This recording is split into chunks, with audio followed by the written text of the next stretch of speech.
நேற்று எபிசோடில் பார்த்தீங்கன்னா மணி வந்து கொஞ்சம் ஆதங்கப்படுவார்.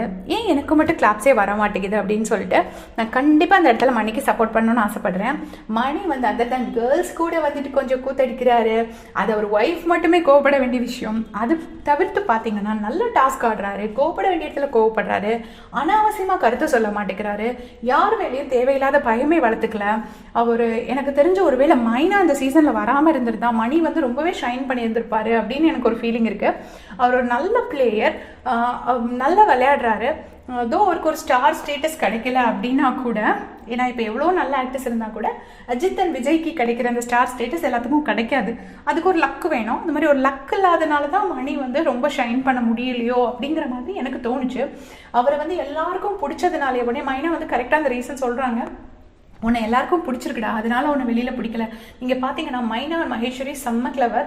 ஸ்டார்டிங்லேருந்தே கரெக்டாக அசஸ் பண்ணிடுவாங்க ஆடியன்ஸோட மைண்டை. இப்போ மைனா கூட அசீமுக்கு கொஞ்சம் சப்போர்ட் இருக்குன்னு தெரிஞ்சதுக்கப்புறம் அசீம் அவ்வளோவா டச் பண்ணுறதில்ல, லேஸாக தான் சொல்கிறாங்க. அதே மாதிரி உனக்கு நிறைய சப்போர்ட் இங்கே சப்போர்ட் இருக்குல்லடா, அதனால தான் வெளியில் சப்போர்ட் இல்லை அப்படின்னு சொல்கிறாங்க. எனக்குமே கேட்க கஷ்டமாக இருந்து தான் இருந்துச்சு. அதே மாதிரி நான் அசீமுக்கும் ஒன்று சொல்ல ஆசைப்படுவேன். அசீமுக்கு அதிகமாக முதுதில் குத்தாத ஒரே பர்சனாக அது மணி மட்டும்தான். ஒரு சில இடத்துல பேசியிருக்காரு, ஓகே, அதை வந்து அசீமும் புரிஞ்சுக்கணும். அசீம் வந்து என்ன பண்ணுவார்னா, ஒரு ஏதாவது ஒரு இது இருக்கும்போது விக்ரமனை ப்ரைஸ் பண்ணிட்டு மணியை போய் புட் டவுன் பண்ணுவார். விக்ரமனை அசீம் ப்ரைஸ் பண்ணணும் எந்த அவசியமும் கிடையாது. எனக்கு தெரிஞ்ச அசீம் வந்து கமல் சாரோட சப்போர்ட் விக்ரமனுக்கு அதிகமாக இருக்கிறதுனால ஒரு சில இடத்துல ரொம்ப கொடுக்க வேண்டிய நிர்பந்தத்துக்கு ஆளாகிறாருன்னு நான் நினைக்கிறேன். அவர் அதை எதை பற்றியுமே கவலைப்படாமல் கண்டிப்பாக அசீம் வந்து அவருக்கு சின்சியராக இருக்கிற ஒரே பர்சன் மணி தான். மணியை கூட அவர் நேற்று டாஸ்கில் ப்ரைஸ் பண்ணார்.